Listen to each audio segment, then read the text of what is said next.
بسم اللہ الرحمن الرحیم۔ السلام علیکم۔ کیا آپ یقین کریں گے کہ ایک معصوم بچہ اپنوں کے ہاتھوں کنویں میں پھینک دیا جائے اور وہی بچہ ایک دن سلطنت کا فیصلہ کرے؟ جی ہاں، ہم بات کر رہے ہیں حضرت یوسف علیہ السلام کی۔ بھائیوں کا حضرت یوسف علیہ السلام کو کنویں میں پھینکنا اور اللہ تعالیٰ کی حفاظت۔ حضرت یعقوب علیہ السلام کو مطمئن کرنے کے بعد آپ علیہ السلام کے بھائی انہیں لے کر چل پڑے۔ جیسے ہی وہ اپنے والد محترم کی نظروں سے اوجھل ہوئے، آپ علیہ السلام کو مختلف انداز میں پریشان کرنے لگے۔ آخر کار انہوں نے اپنے طے شدہ پروگرام کے مطابق آپ علیہ السلام کو ایک گہرے کنویں میں پھینک دیا۔ جیسے ہی آپ علیہ السلام کو کنویں میں ڈالا تو اللہ تعالیٰ نے آپ علیہ السلام کی طرف وحی فرمائی کہ آپ پریشان نہ ہوں، آپ جس مصیبت میں ابھی گرفتار ہوئے ہیں، بہت جلد اللہ تعالیٰ آپ کو اس سے نجات دلائیں گے اور آپ کو ایک ایسے اعلیٰ مقام پر فائز فرمائیں گے کہ ایک وقت آئے گا کہ یہی بھائی آپ کے سامنے شرمندہ ہو کر کھڑے ہوں گے اور آپ انہیں ان کی یہ باتیں یاد دلائیں گے، اس حال میں کہ وہ جانتے ہی نہ ہوں۔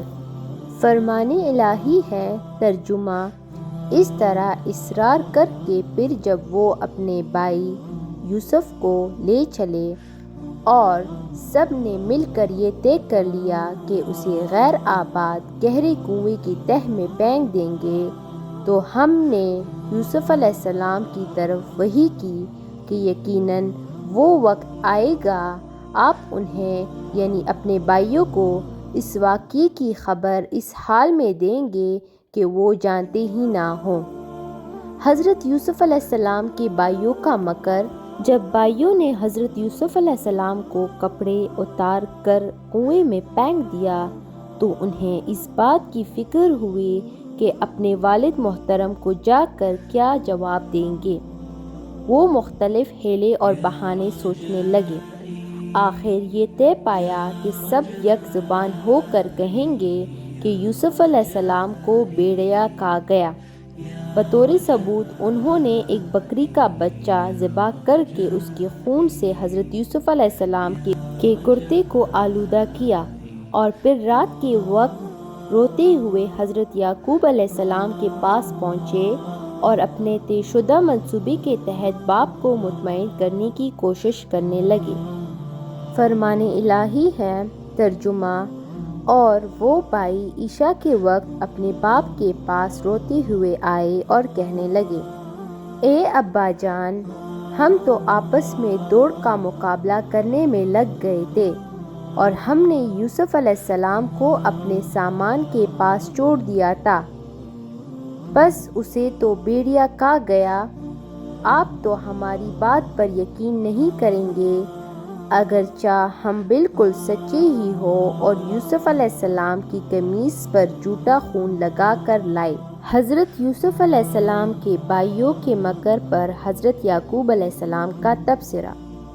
جب حضرت یوسف علیہ السلام کے بھائیوں نے حضرت یعقوب علیہ السلام کو حضرت یوسف علیہ السلام کا خون آلود کرتا دکھایا، آپ علیہ السلام اسے دیکھتے ہی پہچان گئے کہ میرے بیٹوں نے کسی سازش کے تحت حضرت یوسف علیہ السلام کو میری نظروں سے اوجھل کر دیا، کیونکہ وہ خون آلود کرتا کہیں سے بھی پٹا ہوا نہیں تھا۔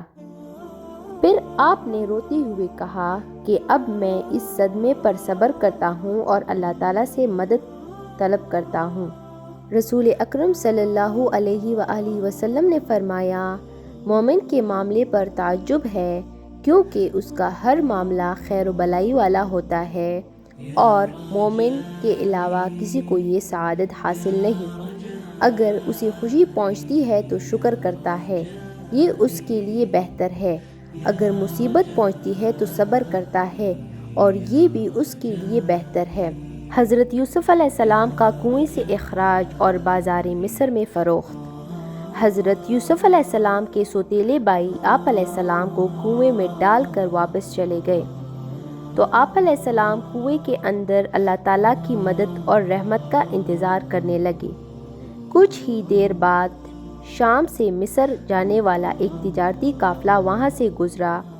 انہوں نے اپنے ایک آدمی کو کنویں سے پانی لانے کے لیے بھیجا۔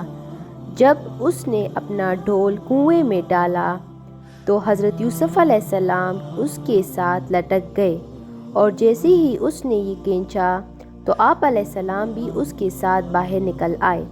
اس آدمی نے جب آپ علیہ السلام کو دیکھا تو فوراً کہا، ہمارے لیے تو ایک بہت بڑی خوشخبری ہے، یہ تو ایک بہت خوبصورت لڑکا ہے۔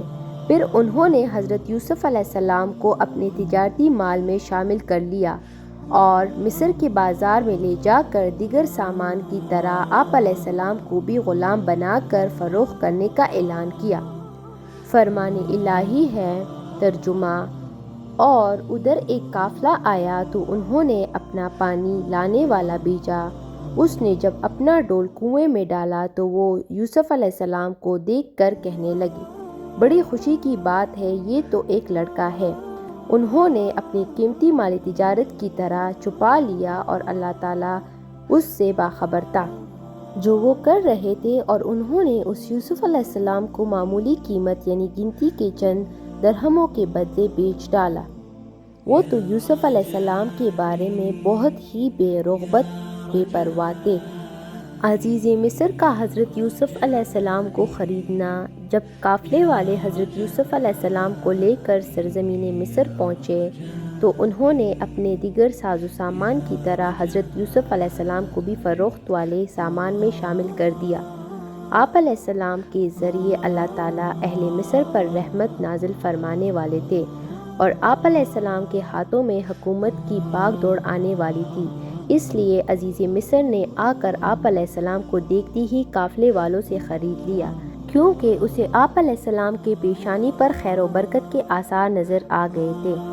خریدنے کے بعد وہ آپ علیہ السلام کو اپنے شاہی محل میں لے آیا اور اپنی بیوی سے کہا کہ انہیں عزت سے رکھنا، ہو سکتا ہے کہ یہ ہمارے کسی کام آئے یا ہم اس کو اپنا بیٹا ہی بنا لے۔ اس طرح اللہ تعالیٰ نے حضرت یوسف علیہ السلام کو مصر میں ایک شاہی گھرانے میں پرورش پانے کا موقع نصیب فرمایا۔ فرمان الہی ہے۔ ترجمہ۔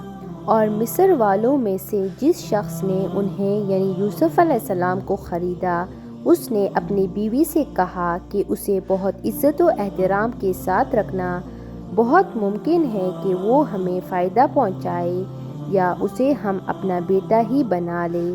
یوں ہم نے مصر کی سرزمین میں یوسف علیہ السلام کے قدم جمائے تاکہ ہم اسے خواب کی تعبیر کا علم سکھا دیں، اور اللہ تعالیٰ اپنے ہر کام پر غالب ہے، لیکن اکثر لوگ نہیں جانتے۔ اگر ویڈیو پسند آئی ہو تو لائک کریں، شیئر کریں اور چینل کو سبسکرائب کریں۔ جزاک اللہ۔ اللہ حافظ۔